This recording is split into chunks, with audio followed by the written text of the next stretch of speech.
তবে আমরা তো মনে করেন জন্ম হইতেই ছোটবেলা থেকেই আমরা সাপ নিয়েই গবেষণা, সাপ ধরা এবং সাপ মারা, কোন সাপের কতটুকু বিষ।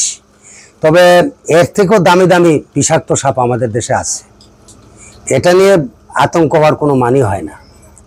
তবে সাপটা এটা আমাদের দেশে বলে, বাংলা ভাষায় বলে চন্দ্রবুড়া, আর ইংরেজি ভাষায় হলো এটার নাম হলো রাসেল ভাইপার।